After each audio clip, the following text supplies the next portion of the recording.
akan bahas mengenai tuas atau pengungkit yang merupakan salah satu jenis kapal sederhana ya. Nah, di sini disajikan gambar seperti ini. Kemudian pertanyaannya, tuas jenis keberapa gambar tersebut dan mengapa disebut tuas jenis keberapa tersebut.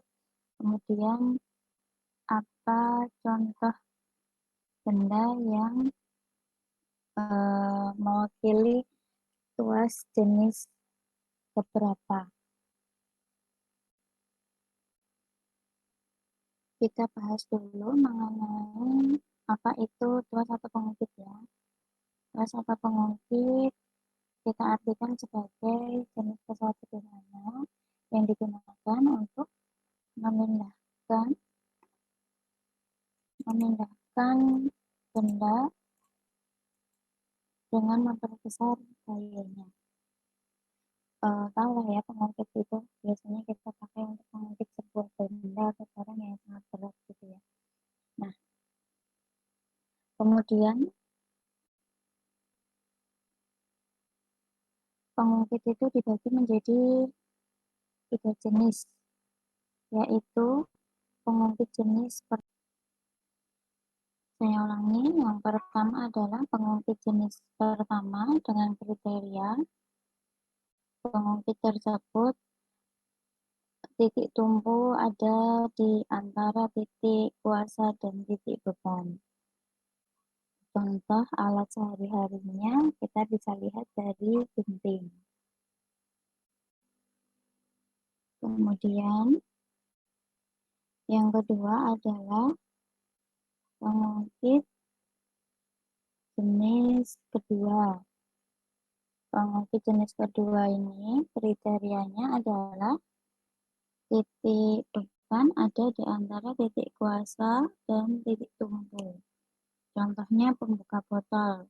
Jadi tutup botolnya itu merupakan beban atau titik bebannya ya.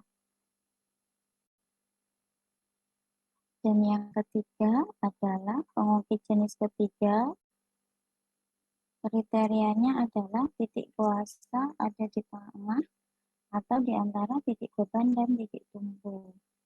Contoh alat di kehidupan sehari-hari apa? Contohnya adalah pinset. Nah, dari penjelasan tentang tuas atau pengungkit tadi, kita bisa jawab pertanyaan dari gambar yang ada. Ini termasuk tuas jenis berapa? Jadi segitiga ini ya, saya jelaskan segitiga ini adalah atau kita ibaratkan sebagai titik tumpu atau tumpunya. Nah, tanda panah ke atas ini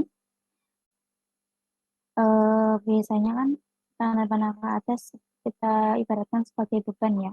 Karena yang namanya pengungkit itu pasti kan kalau kuasanya akan mengungkit bebannya itu berarti kuasa bisa kita gambarkan dengan tanda panah ke bawah. Nah, kira-kira dari penjelasan tadi ini tuas jenis keberapa? Kita jawab ya pertanyaan yang tadi.